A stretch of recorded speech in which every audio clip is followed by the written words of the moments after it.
கர்த்தருடைய பரிசுத்த நாமத்திற்கு மகிமை உண்டாவதாக. நம்முடைய பரிசுத்த வேதாகமத்தில் இந்த முதல் புத்தகம், இந்த உற்பத்தி புத்தகம், இந்த ஆதியாகமம் ஆரம்ப புத்தகத்தில் வானம் பூமி சிருஷ்டிக்கப்பட்டது, சந்திர மண்டலங்கள், இந்த பூமி இவைகள்லாம் சிருஷ்டிக்கப்பட்ட, விண்கோள்கள் எல்லாம் சிருஷ்டிக்கப்பட்ட வரலாறுகளையும் நீண்ட நெடிய நாளுள்ள வரலாறுகளை இந்த புத்தகத்திலே பார்க்கிறோம். இப்பொழுது இங்கே ஆண்டவர் மனிதனை தான் உண்டாக்குவதற்கு ஏன் இத்தனை கோள்கள், இத்தனை சிகரங்கள், இத்தனை அழகான பூக்கள், கனிமரங்கள் இவையெல்லாம் ஏன் உண்டாக்கினார் என்றால், தனக்கென்று ஒரு பிள்ளையை, தனக்கென்று தன்னை போல் ஒரு பெரிய மக்கள் கூட்டத்தை படைத்து அவர்களோடு இசைந்து வாழ்வதற்கு, அந்த மகிழ்ச்சியான, அந்த குளுமையான, அந்த கண்களுக்கு பிரகாசமாக மகிழ்ச்சியை தரக்கூடிய எண்ணங்களிலே, சிந்தனைகளிலே இனிப்பை தரக்கூடிய எல்லாவற்றையும் உண்டு பண்ணின தேவன் நம்மை அவர் உண்டு பண்ணினார்.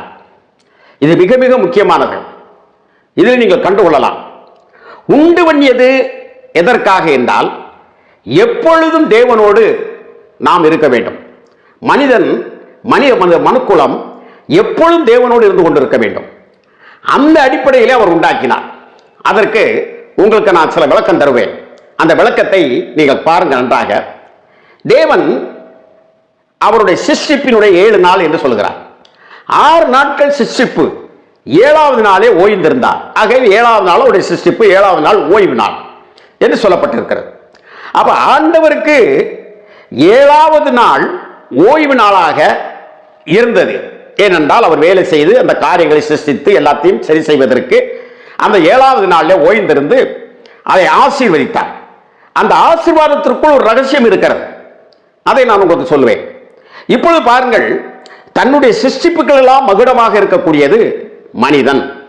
பரலோகத்தை காட்டிலும், விண்மீன்களை காட்டிலும், தேவதூதர்களை காட்டிலும், எல்லோரை காட்டிலும் அவன் மிக மிக அவன் மகுடமானவன். ஏனென்றால் தூத சேன கூட்டங்களை உண்டாக கடவுது என்று சொன்னார், அது உண்டாயிற்று. விண்மீன்களை உண்டாக கடவுது என்று சொன்னார், அவருடைய சிந்தனா சக்தியிலே அவைகள் எல்லாம் அது அப்படியே உண்டாகியது. மனிதனையும் அதுபோல் அவர் உண்டாக்கி இருக்கலாம், அவர் உண்டாக்கினார், அது மாற்று கருத்து கிடையாது. ஆனால் அவனுக்குள் மாத்திரம் தனக்குள் ஓடிக்கொண்டிருக்கக்கூடிய ஜீவ சுவாசத்தை உருவாக்கி ஒரு ஆத்மாவை அவர் எடுத்தார். இதை நீங்கள் தெரிந்து கொள்ள வேண்டும். அப்போ இந்த நேரத்தை பாருங்கள். ஆகையினாலே மனிதன் விசேஷித்தவன்.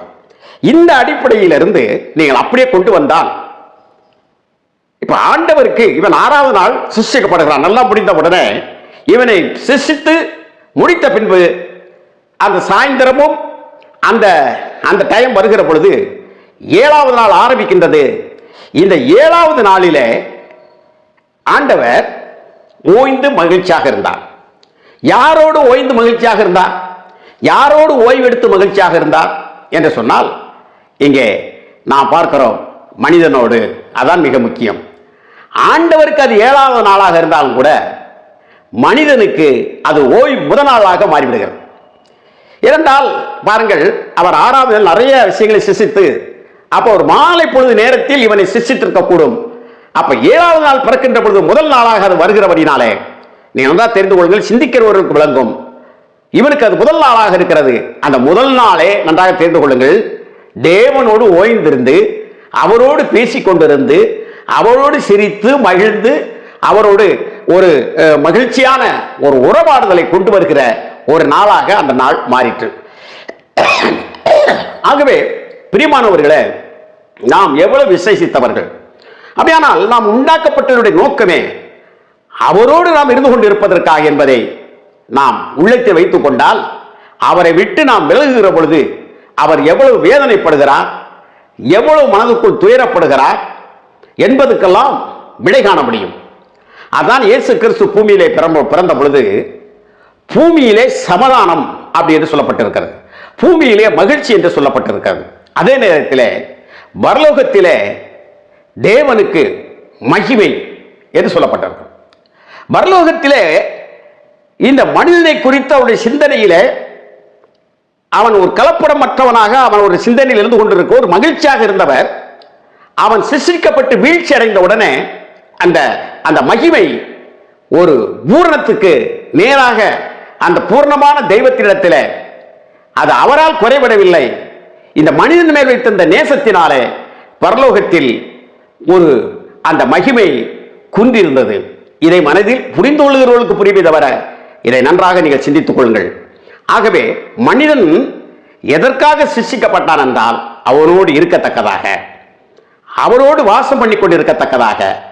அடுத்த செய்தியை எதிர்பாருங்கள். கர்த்தர் நம்மளை ஆசீர்வதிப்பாராக. ஆமென், ஆமென்.